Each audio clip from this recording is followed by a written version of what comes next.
PMP 문제 7번째 강의 하도록 하죠. 오늘은 2장 들어가겠습니다. 2장에 이제 1장 마지막에 정의했던 MP 컴플릿 문제, 그거에 대한 이론을 이제 완성하겠죠.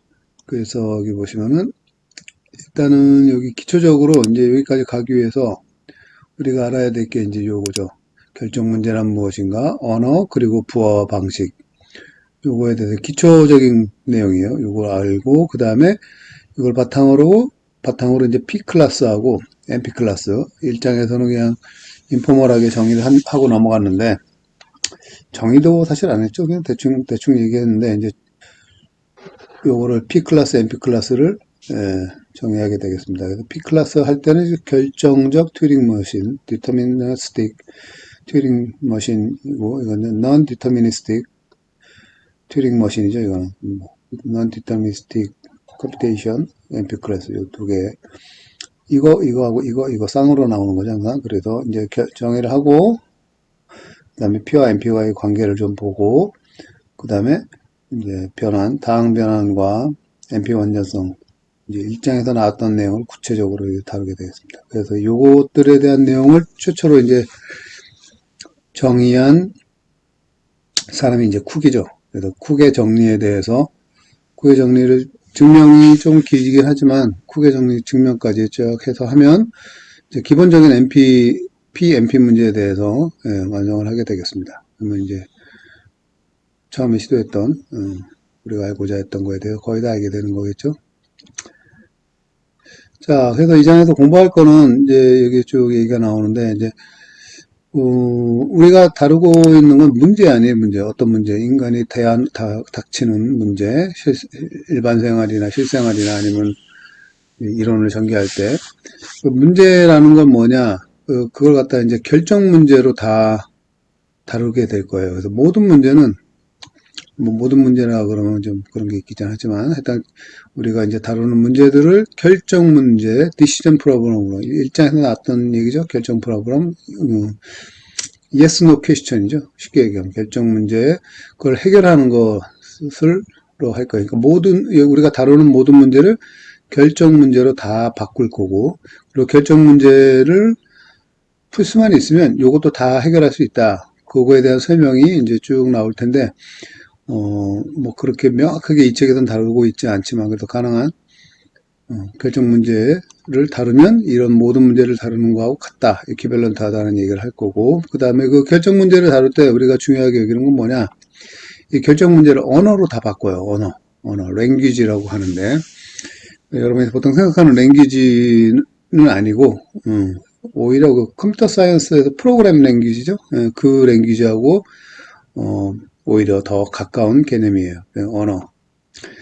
그래서 해당 결정 문제를 해결하는 것은 그 언어를 인식하는 것과 동일하다. 거기에 대한 설명을 할 거고, 그 다음에 튜링 머신, 원테이프 튜링 머신이라는 걸 갖다가 설명을 할 겁니다.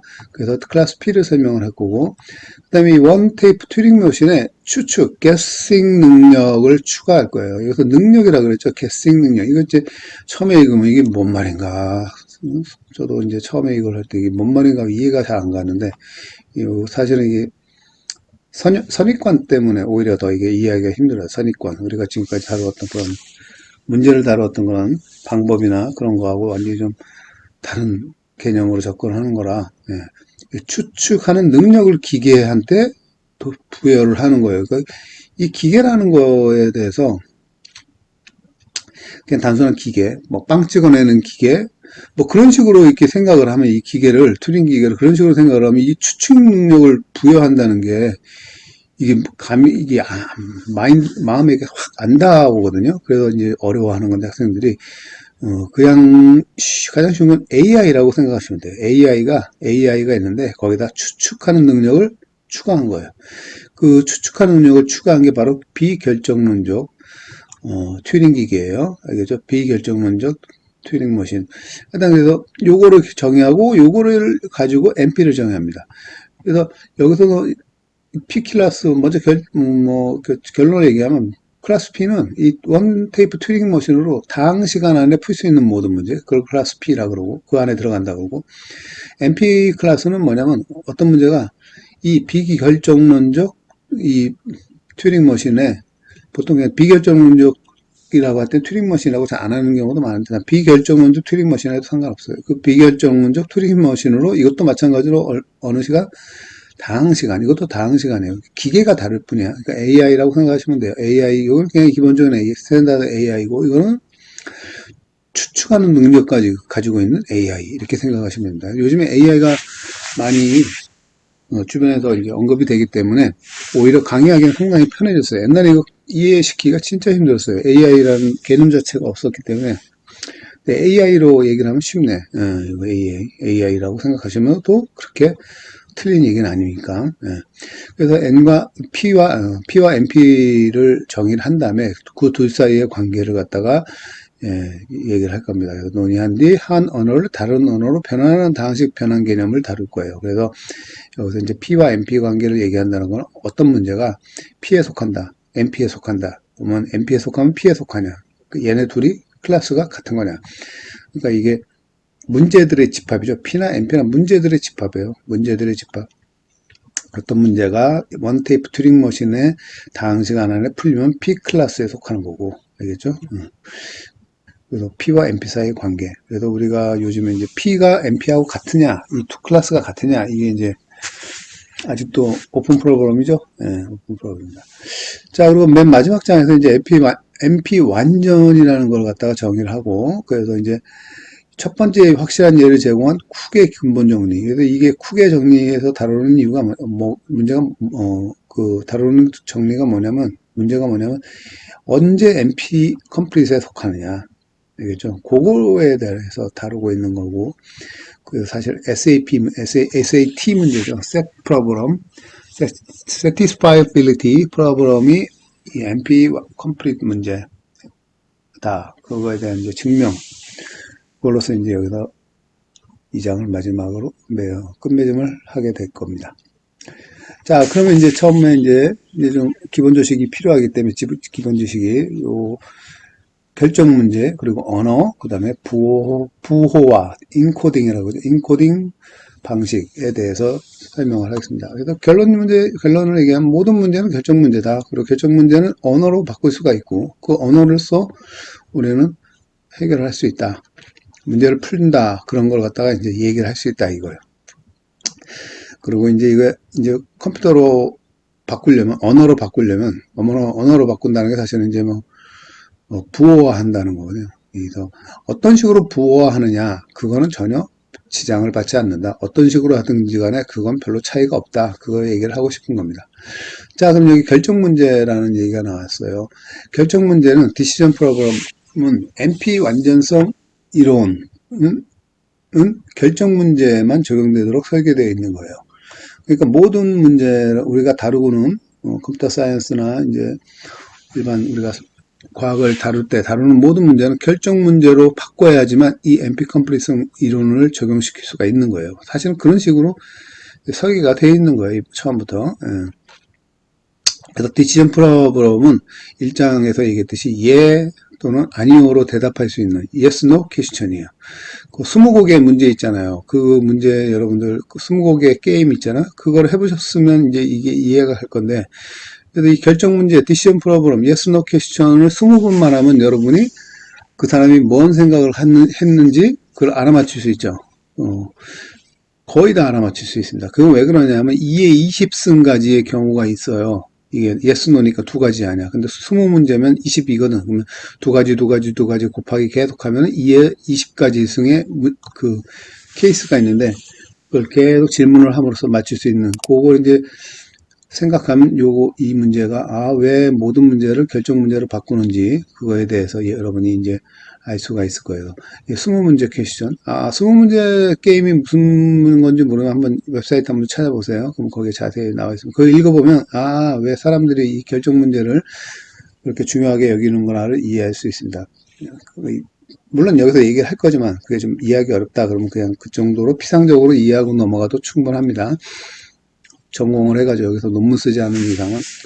정도로 이해도 충분하다는 걸 얘기를 하고, 그래서 경적 문제를 파이라고, 대문자, 그리스 문자죠. 파이라고 지금서부터 부를 거예요.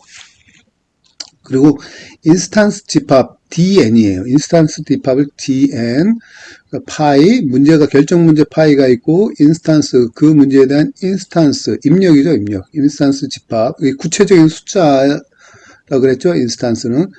요 D 파이예요. D 파이, D sub 파이, D underscore 파이죠. 이거 사실 정확하게 얘기하면 D sub 파이. 그 중에 예에 해당하는 yes 인스턴스들, 어떤 여기다 숫자를 집어넣었을 때 여기서 아웃풋이 예 하고 나오는 yes 인스턴스들의 부분 집합, 요 y 파이. 전체 집합은 d 파이고 yes 인스턴스는 y 파이입니다. 알겠죠? no 인스턴스는 뭐 구체적으로 얘기를 안 합니다. 우리는 그거 필요 없고 yes 인스턴스가 중요해요. 자, 그래도 결정 문제 파이 dn y 파이 이거 이해하셨죠? 예, 그래서 물론 이거에 대해서 상세히 설명을 할 겁니다. 자, 그러면 이제 문제라는 건 뭐야? 문제의 표준 형식을 정의를 해야 돼요. 그러니까 왜 그러냐면 너무나 다양하고 문제를 어떤 사람이 이렇게 얘기하고 문제를 어떤 사람이 저렇게 얘기하고 그러면 통일성이 없잖아. 그럼 우리가 거기에 대해서 이론을 전개할 수 없기 때문에 문제의 표준 형식을 정의를 합니다. 다음 두 가지 요소가 있어야 돼요. 모든 문제는. 첫 번째는 문제의 일반 인스턴스. 뭐 입력할 수 있는 일반적인 인스턴스가 있을 거 아니에요. 그렇죠? 예. 요거를 다양한 구성 요소, 이 문제에 디펜드 하겠죠. 이거는 어떤 문제는 집합, 어떤 문제는 그래프, 어떤 문제는 함수, 어떤 문제는 숫자에 적용이 되겠죠. 일단 요거를 사용하여, 요런 것들을 사용하여 일반 인스턴스를 지정을 합니다. 어떤 문제에 대해서. 지정할 수 있어야 되고, 알겠죠? 요 네 가지 이상, 뭐 여러 가지. 그리고 두 번째는 일반 인스턴스를 사용해서 yes, 아니요, yes, no, 를 명시하는 형식이다. 그래서 여기 일반 인스턴스 d파이라고 그랬죠. 요 d파이 요 것들 안에 속한 어떤 숫자들 입력들이죠. 입력 숫자들 중에서 yes 아웃풋을 주는 y yes 인스턴스들을 모이면 y파이라고 그랬죠. 요거를 지정하는 방식은 분명해야 된다. 그래서 언제 이 문제가 참이냐 그거를 확실해야 된다 이 얘기죠. 그래서 입력 형식은 이런 거에 의존을 하고 그다음에 yes, no 질문이 있고 이 질문에 대한 y파이를 정확하게 얘기를 할 수 있어야지만이 그게 바로 문제이다. 그래서 이렇게만 얘기하면 여러분들 이게 뭔 소린가요? 둥그름 잡는 소리 같고 그렇죠? 자, 그럼 예를 하나 들어서 여기까지 한번 얘기를 합시다. 문제, 요거, 제네릭 인스턴스는 뭐냐면, 문제의 틀을 얘기하는 거예요, 문제예요. 알겠죠? 제네릭 인스턴스는 문제의 틀을 얘기하는데, 집합, 그래프, 함수, 숫자 등과 같은 구성 요소인데, 이렇게, 이 문제는 이런 타입의 입력을 받는다를 설명하는 부분이에요. 제네릭 인스턴스는. 어떤 문제가 있으면, 이 문제는 이런 종류의 어떤 타입의 입력을 받는다. 그걸 받아서 어떤 경우에 yes, 아웃풋을 주느냐. 그렇죠? 그런 yes 아웃풋을 주는 그런 인스턴스를 다 모아놓은 게 y파이고. 어떤 입력 타입을 받을 것이냐가 이제 일반 인스턴스죠. 제네릭 인스턴스, d파이가 되는 거예요. 자, 예를 들어 설명하면 되겠죠?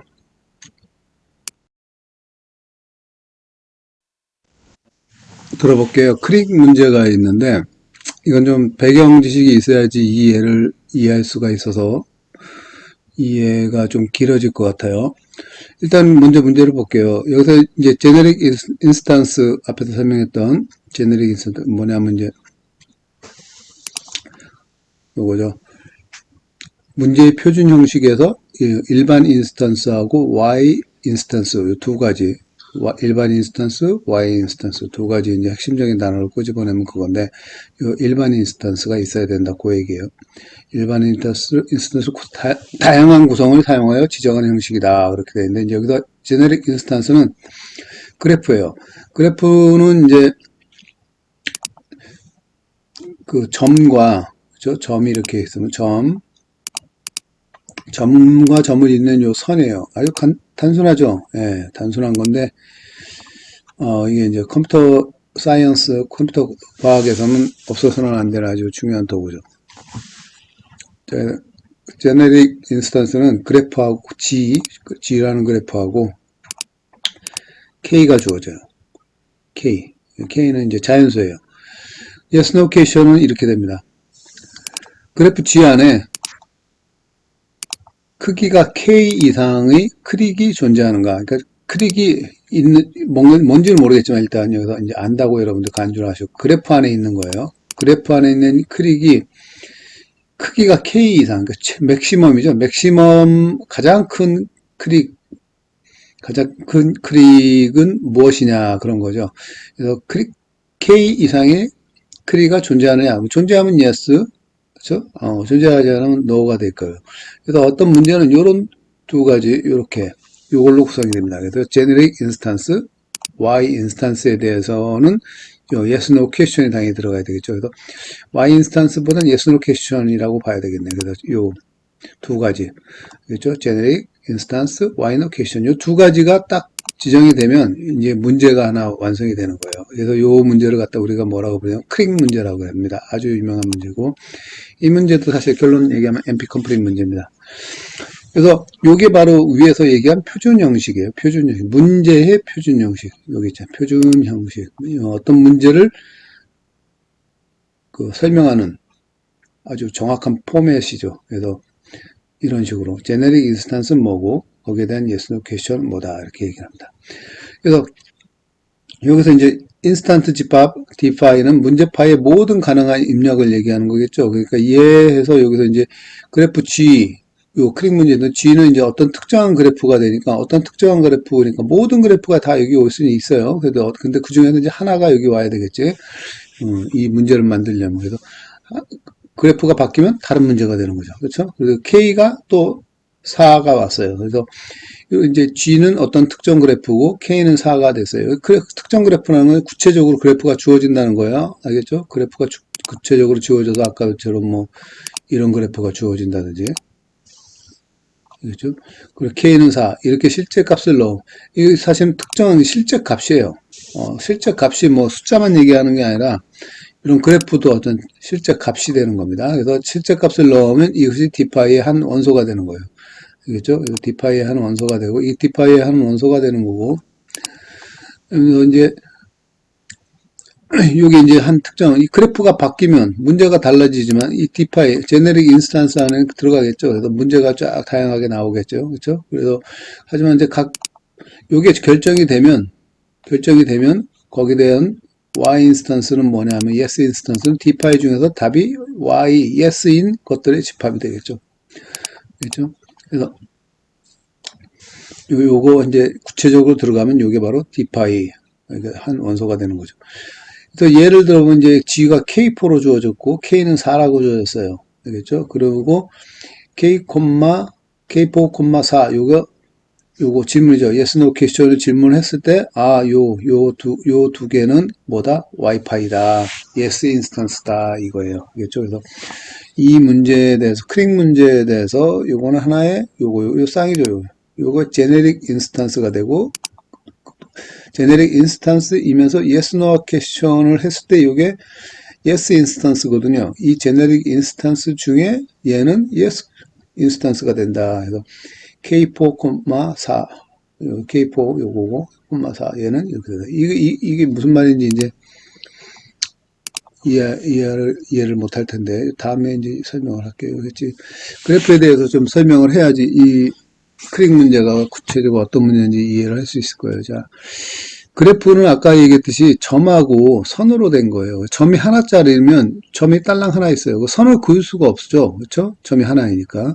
물론 루프가 허용이 되면 이렇게 루프를 그릴 수도 있어요. 근데 이제 보통 그래프 그러면 이제 루프 없는, 그래서 루프 없는 그래프를 얘기합니다. 그리고 선에 방향도 없죠. 선에 보통 방향이 있는 것도 있어요. 방향이 있는 거는 이렇게 표시를 하죠. 이렇게.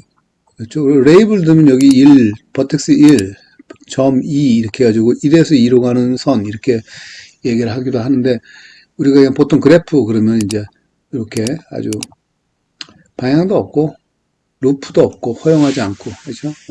아주 단순 그래프라고 합니다. 이런 거를 심플 그래프라고 얘기합니다. 그래프 중에서 아주 제일 단순한 거예요. 그래서 이제 우리가 다루는 그래프들 중에서 제일 단순한 그래프, 심플 그래프를 얘기합니다. 그래서 보통 그래프, 그리고 심플 그래프예요. 그래서 점 3개일 때는 이게 선이 이렇게, 맥시멈 몇 개, 선이 이렇게 3개를 그을 수 있죠. 그렇죠? 두 개일 땐 요 하나밖에 못 긋지만 요 세 개가 돼요. 이건 세 개에서 두 개 선택하는 거죠. 점이 세 개니까 거기서 두 개 선택하는 조합의 개수하고 같죠. 점이 네 개면 가능한 총 선의 개수는 여섯 개예요. 물론 이것만들만 그래프가 아니라 어떤 거는 이게 없겠죠. 이게 없으면 뭐야? 점은 세 개고 선은 두 개 이렇게 되겠죠. 그리고 이거는 점 네 개인데 만약에 가운데 선 두 개가 없어. 그러면 점 네 개, 선 네 개짜리 그래프가 될 거예요. 지금 여기 있는 그래프들은 여러분들 그 그래프들 중에서 최대 선을 갖는 그래프들을 쭉 나열해 놓은 거예요. 최대의 선을 갖는 거. 그러니까 점 5개짜리는 최대 10개를 가지고 있고 점 6개짜리 15개, 점 7개는 27, 점 8개는 28. 이게 기하급수적으로 늘어나죠. 엄청나게 늘어납니다. 조합의 수예요. 12에서 두 개 선택하는 법, 66이요. 이렇게. 그려놓고 보면 예쁘죠. 자, 이렇게 맥시멈 에지를 갖는 이런 그래프를 뭐라고 그러냐면 컴플리트 그래프라고 합니다. 컴플리트 그래프. 그래서 그걸 갖다 K1, K2, K3, K4 그래프들 중에서 이 같은 점의 개수를 갖는 그래프 중에서는 선의 개수가 제일 많은 거예요. 이거는 점의 개수가 3개인 그래프 중에서 제일 큰 거지. 선 3개짜리, 이건 4개짜리. 이거는 이제 선이 6개짜리가 되는 거죠. 그래서 앞에 질문은 뭐였냐면 이 K4에 K4예요. 그러니까 K4에서 여기에서 K가 뭐예요? 4인 거. 크기가 4인 크릭이 존재하는가? 이렇게 얘기했어요. 자, 그럼 크릭이 뭐냐를 알아야 되겠죠. 이게 지금 K4인데, 이 같은 그래프인데, 이걸 갖다 다른 방향에서 보면 이걸 뭐라 그러냐면, 크릭 서브 그래프라고 합니다. 만약에 어떤 그래프가 있어요. 점이 엄청 많아. 선도 막 많고. 그 그래프에서, 그 그래프가 부분 그래프로 얘네들 중에 갖는 것 중에 얘네들을 부분 그래프로 가질 거 아니에요. 근데 그 중에서 제일 큰 놈, 알겠죠? 제일 큰 거를 갖다가 뭐라 그러냐면 똑같은 건데 크릭 서브 그래프라고 그래. 크릭이라고 합니다. 무슨 말이냐면 요게 어떤 그래프가 있어. 주어져 있어. 그래프가. 그 그래프를 잘 이렇게 봤더니 K3를 포함하고 있어. 아, 그러면 그 그래프는 K3를 서브 그래프로 갖는다. 부분 그래프로 가진다. 알겠죠? 그리고 쫙 봤더니, K4도 가져. 그 똑같은 그래프가 K4도 갖고 있어. 그러면, 크릭, 위수 4에 크릭도 갖는다. 이렇게 얘기합니다. 그리고 쭉 봤더니, 아무리 봐도 K5는 없어. 그럼 얘는 서브 그래프로, 부분 그래프로 얘를 갖지 않는 거죠. 그쵸? 그 그래프는. 그래서 그 그래프는 최대한 어느 정도, 점의 개수가 4개짜리 요 K4는 가져. 근데 K5는 못 가져. 그러면 그 그래프의 크릭수는 뭐가 되냐면 4가 되는 거예요, 4가. 알겠죠? 그래서 요 방금 전에 했던 질문은 뭐예요? K4라는 그래프 안에 점의 개수가 4개짜리 크릭이 있느냐? 그 말은 K4라는 그래프 안에 K4가 존재하느냐 그런 간단한 질문이 되죠. 그렇죠? 자기 자신을 존재하느냐 자기 자신이 존재하느냐 그 질문이 되는 거예요. 이 질문을 하면 크릭 문제가 되면 요 4기 때문에 크릭이 4 점의 개수거든요. 4가 그러니까 그 그래프 K4는 얘죠. 이 K4 안에 K3 당연히 들어가 있죠. 이렇게 그렇죠? 그러니까 크릭이 3짜리 점이 3개짜리 크릭이 들어가 있는 거예요. 점이 4개짜리 자기 자신을 포함하잖아 이미 그렇죠? 이게 G니까 K4를 포함하고 있습니다. 그러니까 당연히 K4 포함해요. 그러니까 점 4개짜리 그래프를, 서브 그래프를 포함하는 거예요. 하지만 이게 이제 K5는 당연히 포함을 못하겠죠. 점의 개수가 부족하잖아. 이건 4개인데, 이건 맥시멈은 4개인데, 이건 5개니까. 그러니까 K4를 서브 그래프, 부분집합에서 진부분집합 빼고 자기 자신의 부분집합이잖아. 그 개념이에요. 이 K4의 가장 큰 부분집합은 자기 자신이잖아. 근데 그 자기 자신이 뭐예요? 바로 크릭이에요. 그쵸? K4예요. 그래서 여기 같다는 거예요. 그래서 이 왼쪽은 독립적으로 그래프가 존재할 때는 K4. 이게 어떤 그래프의 부분 그래프로 존재할 때는 크릭이라고 얘기를 하는 겁니다. 같은 그래프임에도 불구하고. 알겠죠? 요거 왼쪽은 같은 건데 K4인데 그냥 독립적으로 이렇게 존재해. 그러면 이거는 K4 그래프고 이 안에 서브 그래프로서 K4가 존재하느냐? 존재하잖아. 그러니까 그때는 크릭이라고 부르는 겁니다. 같은 건데 말을 다르게 부르는 것 뿐이에요. 수학에는 그런 게 되게 많아요. 관점을 달리해서 보는 거죠. 같은 건데, 그거 같은 거 아니야. 같은 거예요. 사실은 어떻게 보면. 근데 어느 관점에서 보느냐?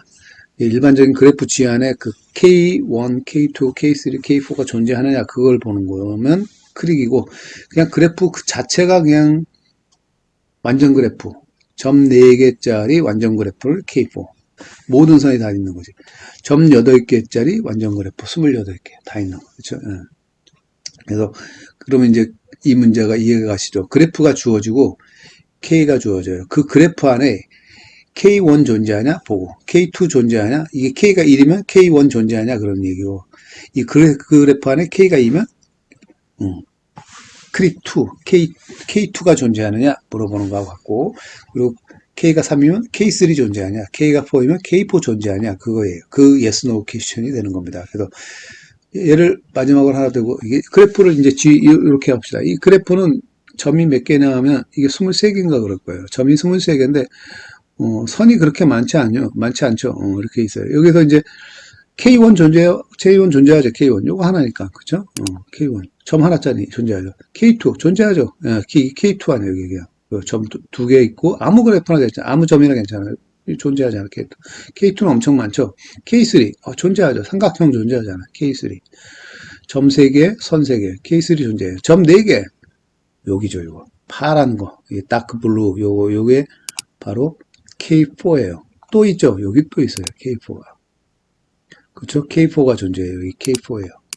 K4가 그래프 G에 부분 그래프로 이렇게 들어가 있어요. 자, 그럼 K5 있나 보세요. K5. K5 없어요. 여러분들 다 따져보세요. K5는 없습니다. 그러니까 이 그래프 안에 들어있는 가장 큰 K, 컴플리트 그래프는 K4예요. 그러니까 이 크릭이 뭐예요? 크릭 넘버라고 하거든요. 크릭은 점의 개수가 4개예요. 4개짜리가 존재하냐? 그럼 yes가 되는 거예요. 3개짜리 존재하냐? 그것도 yes. 2개짜리 존재하냐? 그것도 yes. 1개짜리 존재하냐? 그것도 yes. yes, no 퀘스천이 이렇게 바뀌면 이렇게 되는데 5개짜리 존재하냐? 그렇게 바뀌면 이제 no가 되는 거죠. 여기까지는 yes, 여기서부터 no가 되는 거죠. 또 크릭 문제에 대해서 이제 그러면 여러분들이 이 크릭 문제를 이해하게 된 거예요. 그래프가 주어지고 K도 주어져요. K가 2. 만약에 그래프가 이걸로 주어지고 K가 2로 주어졌으면 G 안에 크기 2 이상의 크릭이 존재하는가? 그러면 K2 존재하니까, 그쵸? K2 존재하니까 yes가 되는 거죠. K가 3일 때는 yes죠. 그쵸? K가 4일 때도 yes예요. 근데 K가 5이면 그때부터 no가 되는 거죠. yes, no 퀘스천이. 그게 바로 크릭 문제입니다. 알겠죠? 그래서 크릭 문제를, 어떻게, 일단 설명을 하고 이 시간을 끝내도록 하겠습니다. 예, 다음 시간에 봐요.